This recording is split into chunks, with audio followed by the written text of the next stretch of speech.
Tava kathamritam tapta jivanam kavibhiriritam kalmashapaham Sravanamangalam Srimadaatatam Bhuvi Grananti Ye Bhurida Jana.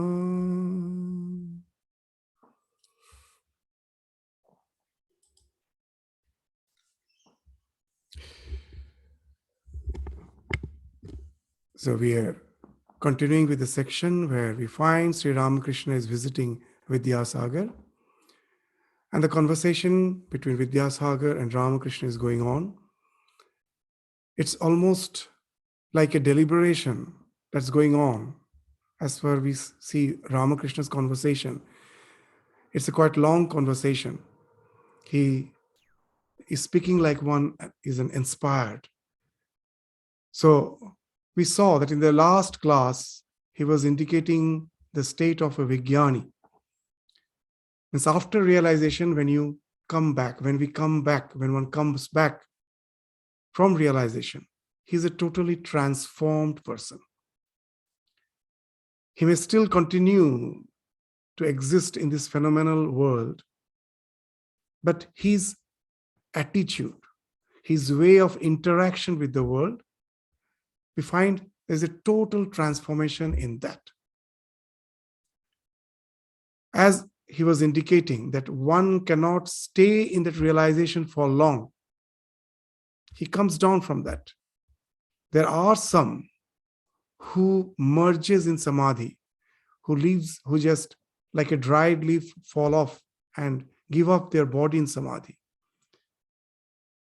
There are few such cases, but we find that many are illumined soul after realization have come back again to this world of name and form, but the way they're interacting with the world has totally changed because they have seen the reality and they are no more lured by the projection. That story of the five cavemen, we can relate in this respect. The Plato's famous story of the five cavemen. The five cavemen were enchained from their very life in such a way that they could see only the wall of the cave. They were all seated with their back on the entrance of the cave, and they could just see the wall of the cave. They couldn't turn their head, and outside the cave, there was a road. On the side of the cave, by the road, on the side of the cave, there was the people. The people were all traveling. There was a road for going to the marketplace from the village. So throughout the day, it was busy. On the other side of the road, away from the cave, there was some fire. The fire always was lit. There was something like campfire was always there on the other side of the road.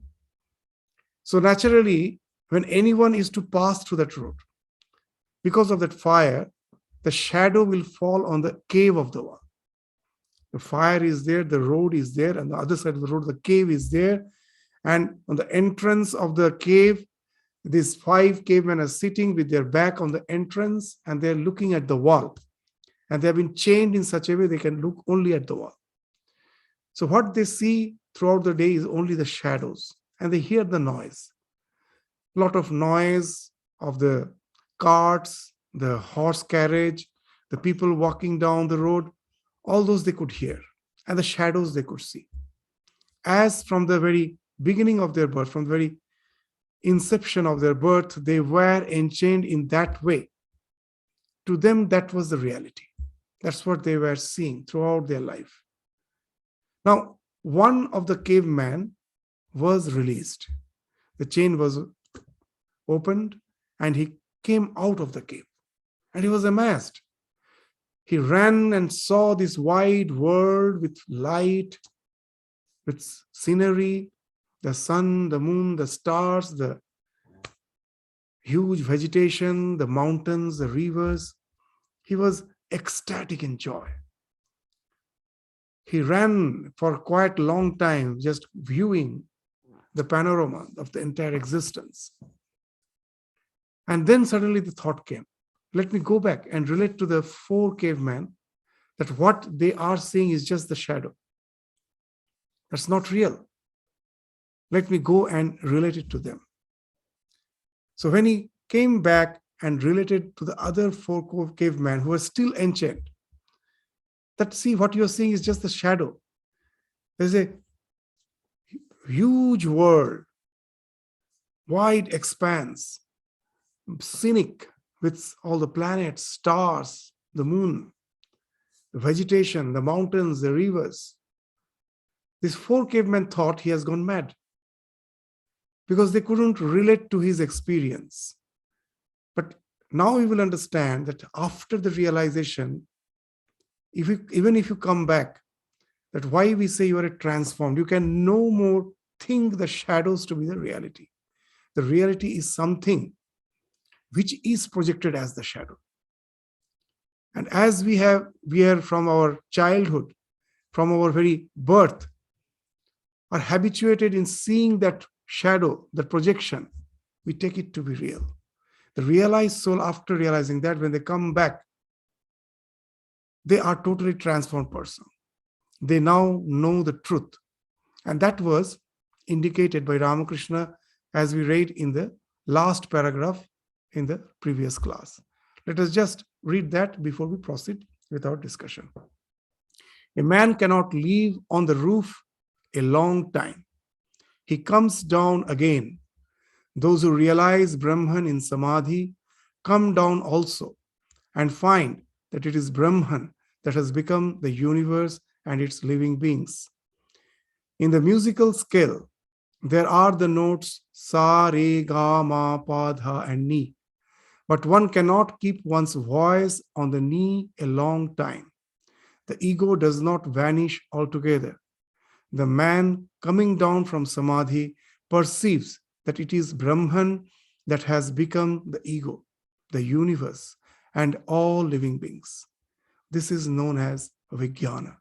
So for him, he is looking at the same world, but he knows that it is a projection of the reality. It is a superimposition on that reality, which is appearing as the universe. So it cannot bind him anymore. He is a Jivan Mukta Purusha. Though he is living, he is free. That example of Swami Vivekananda is very important, is very significant to relate to this discussion. That he says that as a wandering monk, he was passing through the desert. He was thirsty. He was in search of water. And then suddenly he saw a huge reservoir at a distance. He started proceeding towards it. And suddenly it vanished. The reservoir with its reflection of water, the trees, it appeared to be an oasis. But suddenly he saw it's vanished. And then the thought came. Then the realization came. Oh, from the childhood I have heard. I haven't realized, I have heard, I have read in the textbook about mirage. So it was a conceptual knowledge. But today it has become a realization. I know what mirage is. Once you realize, the next day when again Swamiji is saying, I'm passing through the desert. It is again the mirage appears, again this reservoir appears. It's not that it won't appear anymore as you have realized. It appears. But today he knows for certain that it's a mirage.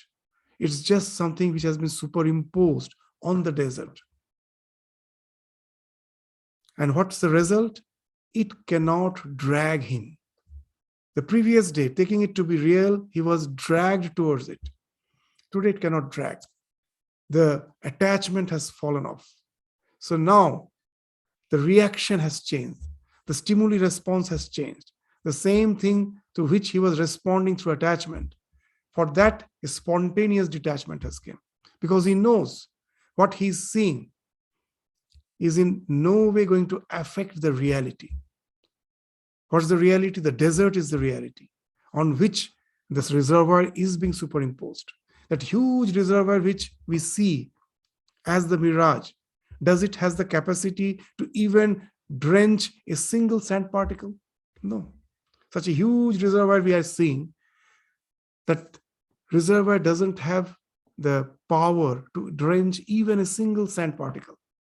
So that's the idea, that when you realize that the universe is being superimposed on the self, the real self, which is the core of my being, you know it for certain. It is a mere superimposition. It in no way can affect me. Just the way the water I see in the reservoir cannot in a way drench the sand. The snake which I see in the rope in no way can inflict poison or venom in the rope. Can it do? No, it cannot. Similarly, the thing imposed has no effect on the reality. Knowing that, he moves around the world as living free. Though living, he's free. So that's the beauty of the Upanishads, of Vedanta. It doesn't speak of freedom after death. Here itself, in this life, it can be realized. And that's the goal of human life, to reach that state of Vijnana, to reach the state of Jivan Mukti, as has been spoken of by Shankaracharya in Vivek Churamani. That what's the aim of human life? Jivan Mukti, Sukha Prapti, Hetave, Janmadharana. Jivan Mukti, Sukha Prapti, the real Sukha Prapta. That we can attain real Sukha, real happiness when we attain that state of Jivan Mukti. And for that is the human birth, Hetave Janmadharana. If we think that for the sensual enjoyment this human birth is, we are mistaken. With all our technology, with all the amenities which the modern science has given us, we cannot enjoy the senses, the sensual objects, our indulgences, sensual indulgences, the way the animal enjoys. The senses of the animals are much, much keen, much intense than the human being. With all our progress, with all our science, can we smell as a dog? Can we relish a meal the way a dog, a cat relish? They have extrasensory perceptions as per and relative to our senses are concerned. The way the birds can hear, they can hear very, very low frequency for a noise which is like sitting here. I cannot hear the rumbling of the noise of the waves of the ocean. But a pigeon sitting in the Ringwood East can hear the rumbling of the waves of the ocean. That's why even for our investigation purpose, we use the dogs. Their sense is so keen. With all our science, with all our technology, we can never enjoy the world the way the animal enjoys. If we think that the human birth is for the sensual pleasures, we are wrong. For that, animal birth is much better. Animal birth is much better. As a human being, the faculty of realizing the real nature behind the existence, of which this is just a mere shadow, a mere projection, that's only possible as a human being. No other creature can do that. That's the uniqueness of a human being. That's why Sri Ramakrishna, in some other place, very nicely have defined human being. In Bengali, the human being is called Manush. Manush. In Hindi, it is Manav. In Hindi, it is Manush. Now, Ramakrishna, is to break that word. It's grammatically not correct, but in his own way, in his own unique way. He used to say, Manush means man plus hush. Manush. Man in Sanskrit, in all Indian language, means value. Man. Hush. In all other Indian languages, in Hindi, it means hosh, awareness. So as a human being, we have certain man, certain uniqueness, certain value. Unless we have hosh, awareness of it, though we may look like human being, we are not human being. So we have to have the hosh of those specific man which defines us as a human being. And if we have that, then there is no other way than to pursue, to know the pursuit for knowing the real nature behind the entire existence, behind my psychophysical existence. That becomes the priority in our life. And as per that priority, if we are fortunate enough to reach that goal, know it for certain, the purpose of human birth is solved, is met. We meet the purpose. We get the fulfillment. This krita kritya. This in Sanskrit, these words are so interesting. You become a krita kritya. Means what has to be done, kritya, you have done. Krita kritya. You have done what has to be done. All other things are useless. They are secondary. I won't say useless. They have certain practical implications as per our present state of existence is concerned. But as per our eternal existence is concerned, it has no value. So unless we take care of that, the human birth has no use. It is useless. We have wasted that. So that's the thing Sri Ramakrishna is indicating through his discussion. So now let us proceed to the next paragraph. Sri Ramakrishna is continuing with his deliberation. The path of knowledge leads to truth, as does the path that combines knowledge and love. The path of love, too, leads to this goal. The way of love is as true as the way of knowledge. All paths ultimately lead to the same truth. But as long as God keeps the feeling of ego in us, it is easier to follow the path of love. So this is the thing which Sri Ramakrishna will be indicating again and again, that in Kolite Naradiyo Bhakti, in this yuga, in this age, Narada's Bhakti, the Bhakti has just been defined by Narada. That's the way, that's the way for this age. Why? Because see, here all the lines are very important. All paths ultimately lead to the same truth. And when we reach the truth, as long as God keeps the feeling of ego in us, that ego is the very important factor. As long as the ego is there, we can never realize the truth. The moment the ego falls off, we are identified with the truth. As very interesting, when someone is asked Sri Ramakrishna, when shall I be free? Ramakrishna's answer was, when I cease to be. That I, within inverted comma, when I cease to be. This feeling that I am this limited psychophysical existence, ego, that I, this limited existence, is what speaks of our ego. Identification with our psychophysical existence is our ego. When I cease to be, that falls off. That's the, what you say, the clue. That's the only point which takes us to, that's the only thing which can take us to the realization. In any way, it may be by the way of knowledge or it may be by the way of devotion, that ego has to fall off.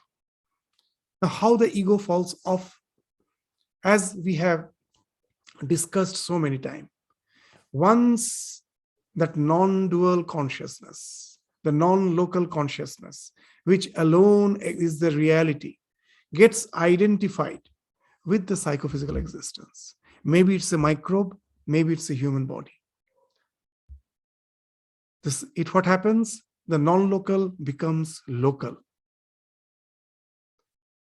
And once it becomes local, now the ignorance starts. What? That behind that limited psychophysical existence, the echo is always heard that you are eternal. Suppose I am standing in front of a mountain and I am shouting my own name.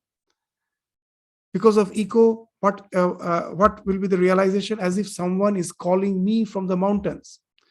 Similarly, the self is constantly saying, I'm eternal. That gets echoed through this limited psychophysical existence. And that delusion is that the body is saying, I'm eternal. You get identified with that. And now I try to realize the eternity in that psychophysical existence. And that's from that ignorance, the entire biological evolution has proceeded. In our attempt to realize the eternity in this psychophysical existence. And at last, as a human being, we have that faculty to go beyond that ignorance. Oh, what I'm actually doing, I'm already eternal. The echo which I am hearing is not the body mind, is not what who is speaking. It is just the echo. The one who is saying is already eternal. In my ignorance to realize that eternity through that body mind, I was just trying through the entire process of biological evolution. So in Vedanta, biological evolution is accepted. But what is not accepted, it is not an eternal, infinite growth, like in a straight line. It is actually cyclic. As a human being, when we are at the apex of biological evolution, we have developed the faculty to realize that it is out of ignorance. I am listening from my body mind that it is eternal and I'm trying to realize it, that it has to stop. I'm already eternal. This attempt is of no use. I'm already that same eternal being. So now you will understand this falling off of the ego is the only thing which speaks of spiritual evolution, whatever may be the path. In Jnana, what we are doing, we are trying to develop Brahmakara Vritti. The moment you say, I am Brahman, what you are doing? The Jnani, when he's saying, I am Brahman, he is negating the idea that he is this limited psychophysical existence. And that negation is like hammering at the hub of the will. Because all our likes, dislikes, our fight and flight response, dvesha, abhinivesha, our attachments, raga, with which we have developed so many desires, so many mental modules, all are hinged to this ego. And now you, with the Brahmakara Vritti, you are constantly hammering that. In this life, if we try to get rid of a single desire, the other desires are still there to hold on to my limited individuality, my limited psychophysical existence. But if I can take out the hub, all the so-called this desires, so many mental modules, all collapses together. So to get rid of the ego is the only spiritual goal, whatever way we may try. With Brahmakara Vritti, what we are doing, you're trying to develop a new type of mental contemplation that I am not the body, not the mind, not the senses. I am the Atman. So this Vritti is hammering the ego. And when you succeed to get rid of the ego, that realization comes in a flash, because everything falls off once for all. It never happens one by one. Generally, we have the idea that we have to get rid of the desires one by one. Yes, any desire which is disturbing me for the time being, it's a short-term relief. I have to take care of it. I have to get rid of it. In India, when we used to do relief for flood relief, there are two types of relief. One is the distress relief, that is long-term, and one is the short-term. Suppose a flood-prone area gets flooded. I go immediately with food, with clothing, try to bring them to some shelter where they can stay till the water subsides. So all those are the immediate temporary relief. But I know that that area is prone to flood. Every year the flood is there. So I have to do something permanent there. How? Yes, we take a project of that in that village to construct houses on pillars. The ground floor will be empty. There won't be any housing there. It's just pillars. So with the stairs, you go up. In the second floor, the rooms are there. So that even if the flood is there, you don't get flooded. The school building, the other buildings, they are also made in the same way that they should have a hall where if anyone who is poor, who cannot manage to have that type of house, at least for them, that shelter should be there. Very interesting. Where we were involved with so many such projects. If you go to this village where we have done all those distress relief, in the Indian villages, there is some tube well. With hand, you have to get the underground water. And now this tube well is not in the ground level. They have created a upraised structure, a platform, where you have to get up by the stairs. And the tube well is there. And you may just think that why you have to have such a platform, like something like stage, where you have to just climb up you have to climb up the stairs to get the water. Actually, as it is a flood-prone area, when the flood is there, water is everywhere, but you don't get drinking water. All the water is polluted. So there, the platform has been upraised. So even when the village is flooded, they can still have access to the drinking water. So this speaks of the long-term effect. Similarly, in our spiritual life, when I find that I am being assailed by a particular inordinate attachment, like one who is a smoker, of course, willfully he has to try to get rid of that smoking. But that doesn't entail mukti. There are so many other desires which is binding me. As Sri Ramakrishna used to say, very nice, that in those days across the Ganges, the Howrah Bridge was not built at the time of Ramakrishna. So how they used to cross the river Ganges, there used to be floating bridge. Lots of boats were all tied together, and they were all tied with some anchor on the shores, both the sides. All the boats were tied with innumerable such ropes. Seeing that, Sri Ramakrishna used to say, even if one rope you cut, still the bridge is intact, because there are so many other ropes to keep it in place. Similar is our desires, like those innumerable ropes. It is holding onto a personality. So how to go beyond that? Get rid of the hub. All the spikes falls off once at a time. So how it can be done? By constantly negating the idea that you are this body-mind complex, that I am not the body, not the mind, not the senses. I am the Atman. I am Brahman. So that's what the path of jnana. And what's the path of bhakti? It's very similar. When I think of God, now yes, most of us are devotees in a very crude sense. For us, the devotion is actually a type of materialism. What's that materialism? Where God is the means, world is the end. That is sheer materialism. That is not devotion. That we don't want God. I want good job. I want money. I want good health. For this, all these are worldly goals. For that, God is just the means. World is the end. That is not devotion. That type of devotion Sri Ramakrishna is not speaking. What's the real devotion? As we find in all the religions, the real devotion has been spoken very nicely. You'll find in Bible by Jesus. Worship the Spirit by the Spirit. When I am trying to contemplate on the divine, what's the idea? That I am not this body-mind complex. I am the soul, which was, which is, which will be. And as a devotee, I of course think that it is not one with God. God is the soul of my soul, and he is also infinite. And that eternal relation between my soul and the Paramatma, Atma and the Paramatma, is what I desire. So there also we will find, through devotion, actually we are negating the idea that I am the psychophysical existence.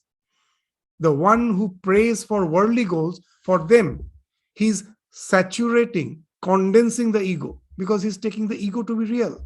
Because with ego, all those desires are related. So that won't help us to evolve spiritually, though it may help us to gain materially, as per the worldly prosperities cause, it may help. But spiritually, the attitude, the devotion which Sri Ramakrishna is speaking of is different. That I am the spirit, God is the spirit of my spirit, the soul of my soul. So worship the spirit by the spirit. So that's the real devotion. So where I am relating to my real nature, not as this body-mind complex, as the soul.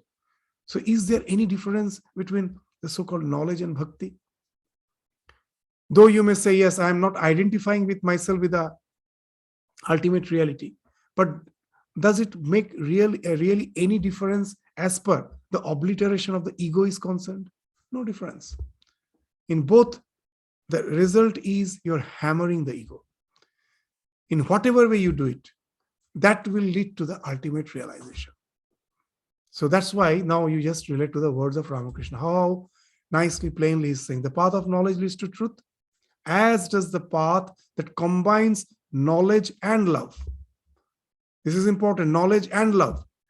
The mere devotion, when even in Bhagavatam it has been said, the gopis, when they were in love with Krishna, they never forgot that he is the divine, he is the God. If they would have forgotten, it would have been just like the love of a woman for his, what you say, that it is an extramarital love, you can say. It's something love, this is illicit love. It would have been just like that. So the idea was there that he is the God, he is the spirit. I am the spirit. This love, this devotion is something eternal. It is not something which is just related to our psychophysical existence. So that is the knowledge behind the love. Then only that love can lead us to the same goal. So this jnana misrita bhakti, the path of love too leads to this goal. So that's the thing Sri Ramakrishna is saying, this love, when you have that jnana behind it, it has the same effect of as per the obliteration of the ego is concerned. So that's why he's saying here that once it is mixed with knowledge, then the way of love is as true as the way of knowledge. All paths ultimately lead to the same truth. But what's the thing which is not allowing us to go to the truth? But as long as God keeps the feeling of ego in us, it is easier to follow the path of love. Because in the last class we were saying that especially in the present age, to practice aham brahmasmi, I have to detach myself from the world and negate all the perceptions, perceptual knowledge, all the sensual interactions which I am having, which is not possible in the present age. To sustain myself, I have to have some work, and that work keeps me engaged throughout the day. So here the spiritual practice should be bhakti, jnana misrita bhakti, that God has kept me in the present situation. Even in the Bhagavad Gita class, the same thing we were saying, seek not, avoid not. God has given me the faculties with which the responsibilities which I am supposed to do, I do. I do with based on the idea that I have to do as per the performance is concerned. I have to do it perfectly. But at the same time, the goal, again, I am not hankering. After all, because I'm the instrument of the divine. I'm just, with all the faculties which he has given me, I'm trying to do his work to the perfection, and there it ends. So in this type of bhakti, the karma is also involved. So actually, though we say karma, jnana, bhakti, three paths, but they're all intertwined. You cannot as such segregate them separately and say into watertight compartments and say, this is jnana, this is bhakti, and this is karma. If we are pursuing any path with sincerity and with proper orientation, all the three has to synthesize in some way or other. Though one may be predominant, but other factors has to be there if we are sincerely following the path. So that's what Sri Ramakrishna is indicating. So let's now proceed to the next discussion. With Sri Ramakrishna's words, the Vijnani says that Brahman is immovable and actionless, like Mount Sumeru. The universe consists of the three guna, sattva, raja, tama. They are in Brahman, but Brahman is unattached. So these are the words we are hearing from our childhood, and without knowing the meaning, we repeat it. Sattva, raja, tama. We say sattva, raja, tama. These are the three gunas which constitutes the entire universe. That's what the scriptures say. And now if I say, just explain how sattva, rajas and tamas constitute the entire universe, we will have to fix. Do you know that the definition, by definition, sattva means illumination, rajas means action, tamas means darkness. Now I say this, how illumination, action and the darkness constitutes the entire universe. Again, we will be in a fix. What actually it means. Now, to translate it in the modern, what is a scientific language, if I say sattva, rajas, tamas is nothing but stimuli response conditioning, you may be a bit surprised. What do you mean? Sattva, rajas, tamas means stimuli response conditioning.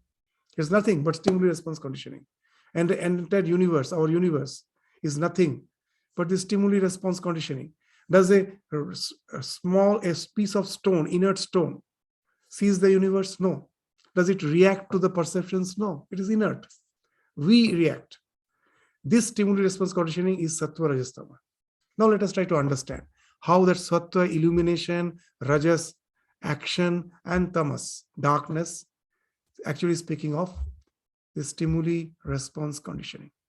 Now when I'm in deep sleep, do you see the universe? It's not there. It's not visible. I'm in deep sleep. Where the universe has gone, it is in my mind. When I wake up and I see a red flower, that example which we give, you can see anything. Just for the convenience, I take a red flower. The redness, the shape of the flower, the smell, the fragrance, the texture, all these sensations were there in my mind. My mind is not vacant. If my mind was vacant, I could have never perceived. They were there, where? In tamas, in darkness. All those concepts of perception, all those were there in my mind where I'm in deep sleep. So all these piecemeal perceptions are tanmatras. They are tamas. Tanmatras means tat matra. That these words itself are so in Sanskrit, the way they have coined the words, if you understand that, there's a huge philosophy behind it. Just see, when I'm perceiving a red flower, I think that that entire perception as a whole happens. That there's a red flower outside, I see the red flower somewhere. In my brain, the red flower is as if reflected, and I see, no. The redness is perceived in some center. The shape of the flower is in another center. The fragrance in smells perception center. The texture in some another, wherever I can touch, having a sense of touch, there I can have the texture. And they all synthesize to give you a picture of the red flower as a whole with a wonderful fragrance. But perceptions are having piecemeal. All these piecemeal perceptions, till I woke up and saw the flower, they were all also lying dormant. They were all tamas. That's when I will understand tanmatra are those piecemeal perceptions. Tat matra, only the redness. Tat matra, only the fragrance, only the texture, only the shape. That's the tat matra. That's tanmatra. Tanmatra doesn't mean subatomic particles. Many will be translating as subatomic particles. It is all those piecemeal perceptions in the form of concepts that's there in my mind. Unless I see it, unless I perceive it, they are there lying dormant. That's why they are all tamas. Now you can read it with the scripture. They say tanmatra, panchabhuta are tamas. As long as the perception is not happening, these piecemeal perceptions, and once they conglomerate to form a whole, all these things are all hidden. They're still lying dormant. So that's why they are all tamas. Now what is sattva? When I wake up, see the red flower, open the eyes, then, and you will find that now you can relate. In the scripture, they say all the three gunas are constantly mutating. Tamas is becoming sattva, sattva is becoming rajas. They're mutating. It's not that they are three different braids of the, that a woman will be having the braids of the hair in which they will have two or three braids means intertwined together. So many think gunas are like that. No, they're not like watertight compartments intertwined. They're constantly mutating. One is becoming the other. How tamas becomes sattva? The moment you open your eyes, you wake up, look outside, look at the flower. What is happening? All those dormant perceptions, piecemeal perceptions, they get illumined. The outside world is a suggestion to activate them. So this speaks of illumination. So that's why you will find in our scripture, they say that our organs of perception, jnanendriyas, are pure sattva. Mind is a mixture of sattva, rajas, tamas. But organs of perception are pure sattva because you cannot do any action with them. But it can illumine. So all the tamas which was in the mind, that gets illumined. How it is happening? Through the organs of perception. So that's why they're pure sattva. They cannot do any action. After seeing the flower, now as per my inclination, my temperament, if I'm a devotee, I may go out, pluck the flower and offer it in the altar. So this speaks of rajas, action. That's why they say the organs, karmendriyas, the organs of action are pure rajas. The mind is a mixture of sattva, rajas, tamas, but these organs of actions are pure rajas. Vishuddha raja. Or jnanendriya is vishuddha sattva. So now you will understand. So just what is happening? All those ideas which were dormant in your mind, the moment the outside world is there to act as a suggestion, that tamas is becoming sattva, and that sattva, as per your inclination, is becoming rajas. You are responding to it in a particular way. If you are a devotee, you bring the flower, pluck the flower, bring it and offer it to the divine in the altar. Or if you are just a lover of flower, you want to make a nice vase and keeping in the dining table. So these are all responses. So now just think, what's the difference between a inert stone and you? The stimuli response conditioning. Is the world existing for the stone? No. It doesn't know that the world exists. It's inert. I know. How? Because of this interaction of the sattva, rajas, tamas. The moment we start responding to the stimuli, that speaks of life. That speaks of perception. And that creates the universe. Unless you can respond to a stimuli, there is no universe for you. That's why in the scripture they say the one who is within me is Mahato Mahiyan, is greater than the greatest. The astronauts say when we go to the space and look at the earth, the idea comes that in the universe it is just a dot. We are so insignificant.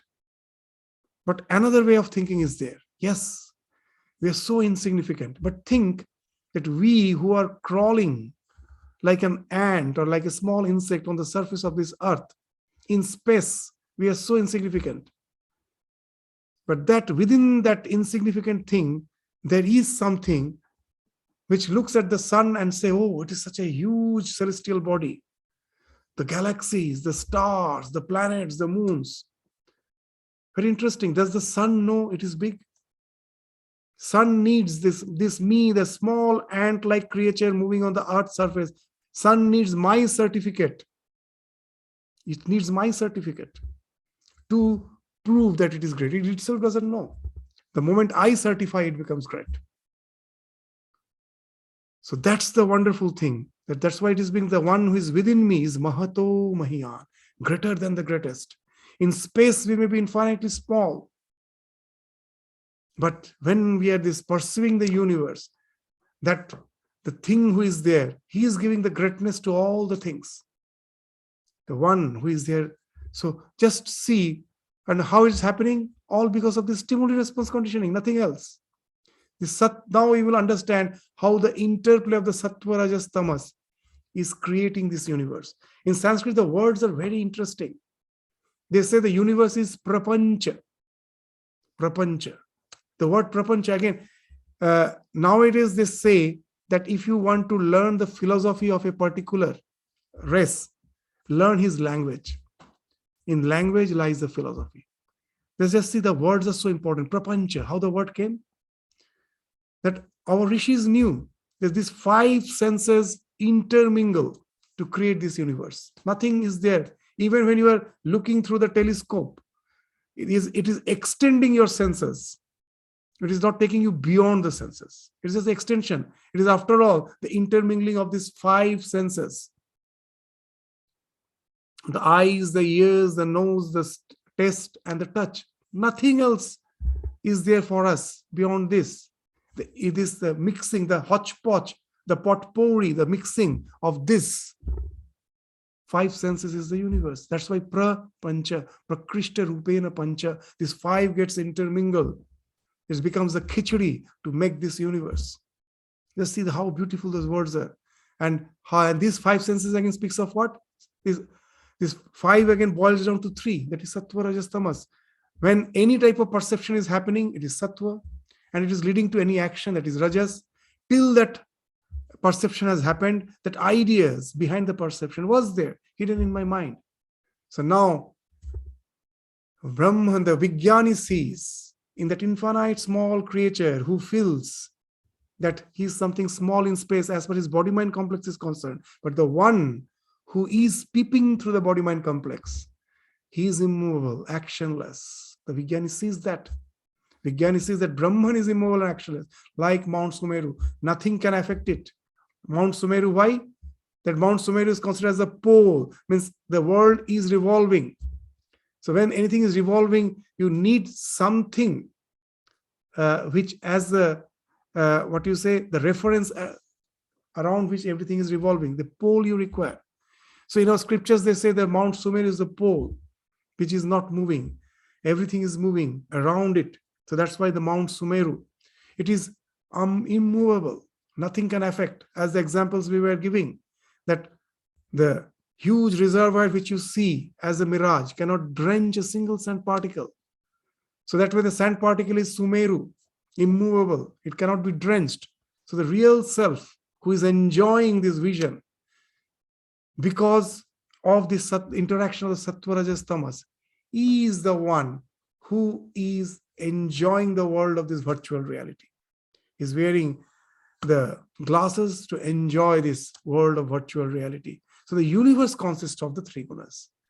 But the Brahman is immovable, actionless. Through the mind and the senses, the Brahman is enjoying this universe. That the Vijnani sees. That's why he's unaffected, because he knows it's just a mere projection. So let's see, these words are so poignant, the simple words, but behind that, the entire philosophy lies. You can go on discussing, just not taking one line, two line. They're like sutras. They are in Brahman, but Brahman is unattached. So from the Brahman, when you are in deep sleep, from that you wake up. So the self, through the mind and senses, is interacting with the world. And from where the mind and senses came? From the self. Because when you go to the realization, then you find there is nothing but the self. So from that, the idea comes. It must be because of ignorance that the self is appearing as this phenomenal existence, as my body, mind, senses. Otherwise, why? At the realization, everything merges in that. So how it came, I don't know. Just the way when the dream, wake up from the dream, you know you were dreaming. But can you ever say when the dream started? Why you started, when started? You can never say. Similarly, ignorance is anadi, but it has an end. It is not ananta. The dream breaks, and then you know. Just the way I cannot say how the dream started, why it started. Similarly, this ajnana, we can never just decipher how the perfect became imperfect. But the dream breaks. There are these Vijnanis are the one for whom the dream has broken. They say it's what I am saying is just a mere projection. How it happened, that how we came to this dreaming state, we don't know. But when it's break, it knows that all the things I was seeing in the dream was in no way, the nightmare which I was having, is it in any way affecting the real me? No. They were just like nightmares, nothing else. So in the dream, whatever I have seen, in no way is affecting the real me. So that's the thing is being indicated here, that they are in Brahman, but Brahman is unattached. Nothing affects it. The Vijnani further sees that what is Brahman is the Bhagavan, the personal God, who is beyond the three gunas, is the Bhagavan with his 6 supernatural powers. So these 6 supernatural powers we again read, but sometimes like knowledge which we have memorized, it's like a rote, we have just memorized it. We say that what are they? Wealth, valor, fame, beauty, knowledge, renunciation. There's a sloka which speaks of Bhagavan. Aishwaryasya samagrasya viryasya yashasasriya jnana vairagyayos shannang bhaga itingana. The one who has 6 bhagas is Bhagavan. 6 bhaga means 6 treasures. Bhaga means treasure, attributes. What are the 6 treasures? Wealth, valor, fame. Wealth is Aishwarya, valor is Virya. You have tremendous valor, strength, fame. That speaks of Yasha, beauty, Sriya, knowledge, Jnana, and Vairagya is renunciation. Actually speaking, the same thing. The one, when the Brahman, the Vijnani, sees that what he sees is the Brahman through the mind and senses is being projected as the universe. Once he knows that, what he knows that when the universe is being projected, the collective intelligence, the collective mind, which we think as the Ishvara, it has the 6 treasures. What are the 6 treasures? Aishwarya. Why is Aishwarya? When you know it's the Brahman who is being projected as the universe, is there anything, all the things I am saying, is there anything apart from that which the Brahman doesn't own? It's the God who has been projected as the entire thing. So there is nothing which he doesn't own. So is there anyone who can be more wealthy than him? Because everything is, he is the owner. So just see, it is not the ordinary worldly wealth we are speaking of. It has that spiritual intonation. The entire creation is being projected from Ishvara. When Brahmana becomes associated with the collective mind, it appears as this universe. So the entire universe is his wealth. So he's the wealthiest person. That's why he's Ishvara. That's why he's Bhagavan. 1, valor.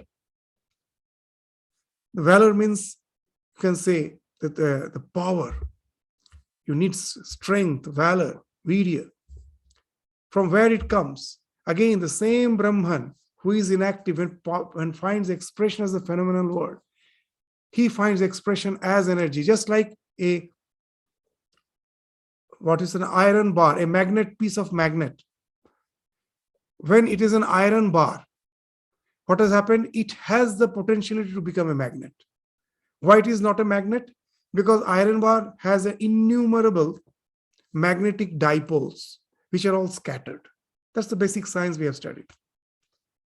So, as the dipoles are all scattered, so the net magnetic field is 0, because one is balancing the other.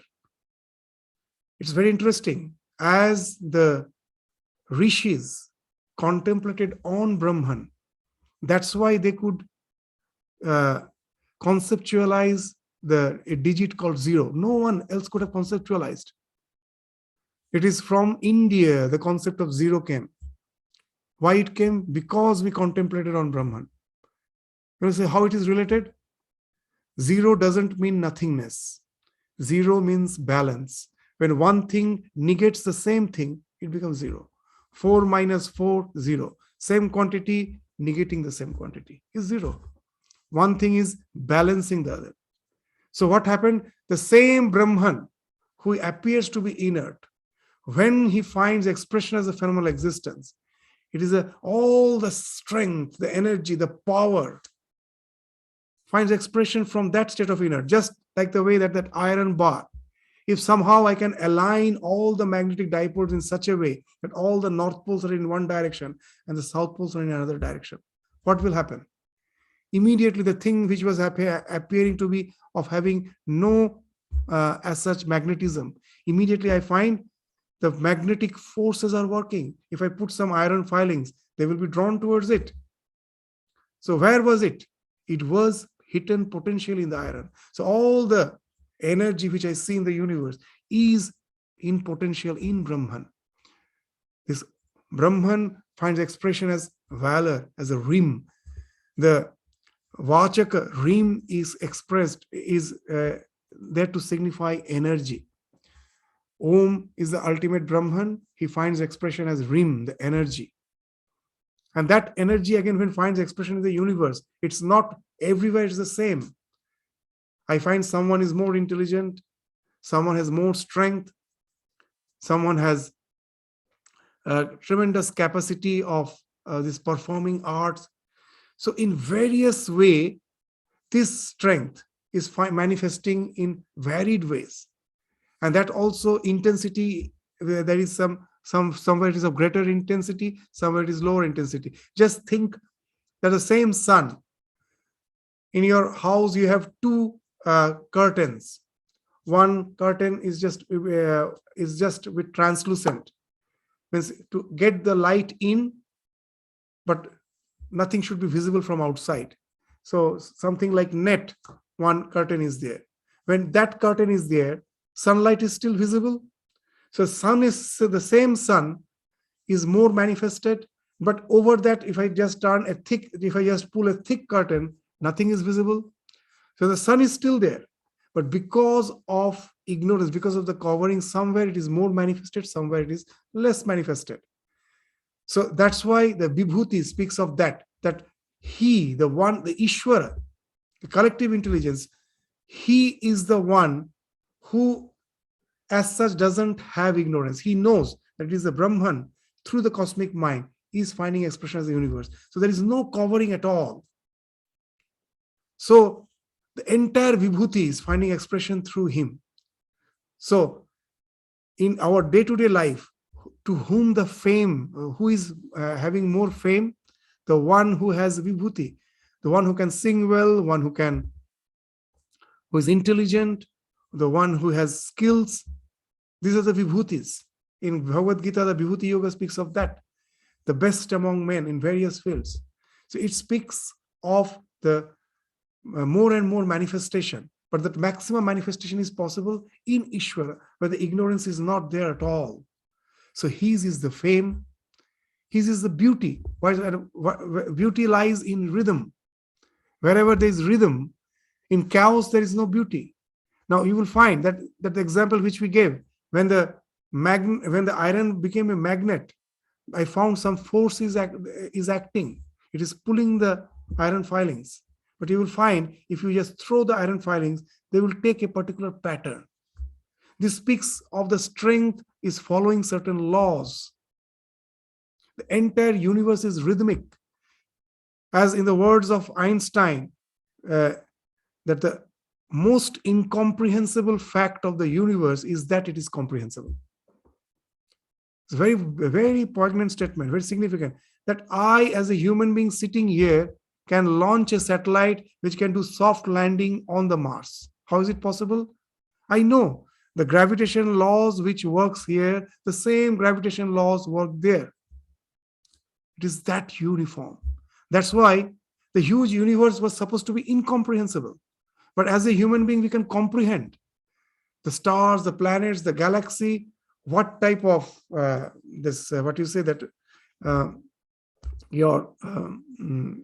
various type of waves signifies what. All those things we can calculate to the accuracy because the universe is so rhythmic. That speaks of the beauty. It is not chaotic. And that's why this Sri has been spoken of. It speaks of the rhythm, Om, the Brahman. Om speaks of the Brahman, which finds expression as Rim, the Shakti. And that Shakti is again not chaotic. It follows certain rhythm, certain laws. And that is rhythm. From the Sanskrit word rhythm, the English word rhythm came. In many of the English words, you will find the root is in Sanskrit. The languages are not that segregated. Rhythm. There are so many Sanskrit words which that we think that English is totally segregated from Sanskrit. Not at all.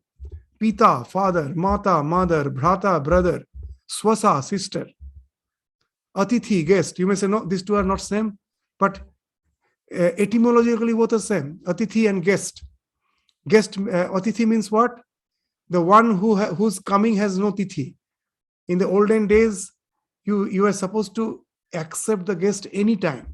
Most probably you have taken your meals, you are about to take rest, someone comes, you are supposed to wake up and attend him as if he is a god who has come to your door. So he has no time, anytime he may come. That's why he's atithi, anytime he may come. Now you say how it is etymologically related with guest. Same meaning.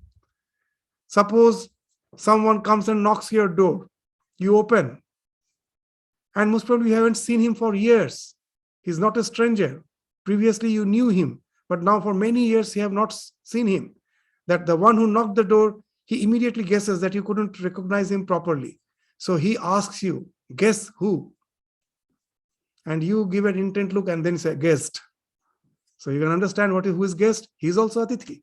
He's also, so these are the etymological, the languages are so intertwined. So why I'm just saying this, that this rhythm is rhythm that speaks of the Sri, Jnana, the one who is projected as the universe. He knows all the things, from the thing from which is being projected. All the knowledge in general and in specific is in him, because from him it has been projected. So he is the omniscient being. At the same time, he is not affected in any way by the projection. As we were saying, the sand particle can never get drenched by the reservoir, which is appearing as the mirage. So nothing can touch it. So the word vairagya comes there. So now you will find, nowadays a rich person, someone have many devotees and sits in Singhasana and declares him to be Bhagavan, taking these words as wealth, valor, fame, beauty in worldly sense, and he sits in a throne and declares that I am the Bhagavan sitting in his golden throne. It doesn't mean that. It has its own this philosophical intonation. If we don't understand the scriptures, we can deceive others by becoming a false guru, and there will be others to follow him by totally being befooled by such false gurus. This Bhagavan doesn't mean sitting in a golden throne and just declaring himself as Bhagavan. That has nothing to do with this worldly wealth, valor. In that spiritual sense, you have to understand what this wealth, valor, fame, beauty, knowledge, renunciation means. It's the same Brahman which is finding expression as this universe. It finds then all these things, all these attributes finds expression through that Brahman only. So that's why he is now the Bhagavan. So that's the idea which has been spoken of. Sri Ramakrishna is speaking, the Vijnani further sees that the Brahman is the Bhagavan. Now you will understand that how Brahman is the Bhagavan, the personal God. He who is beyond the three gunas is the Bhagavan with his 6 supernatural powers. So let us stop this discussion. These discussions are wonderful. Means, in the words of Sri Ramakrishna, again and again we are saying, the entire Vedantas are encrypted. That's why Swami Vivekananda, when he says that the Ramakrishna's words have transcended the Vedas and Vedanta, he is not exaggerating. It is only our limitation in understanding, and we think it to be too simple, because we with our limited understanding cannot relate. That's why we always say we have to go on reading the gospel. As we evolve, layers of meaning will come out from the simple words. The entire scripture is encrypted. A man of realization, when he's speaking, he can speak in such a simple language. It just flows from his realization. But the more we contemplate, the more we find the beauty out of it. And that's why we study the gospel. And we will continue to study in the next week again. So with this, we just conclude our discussion today. Thank you all. Namaskar.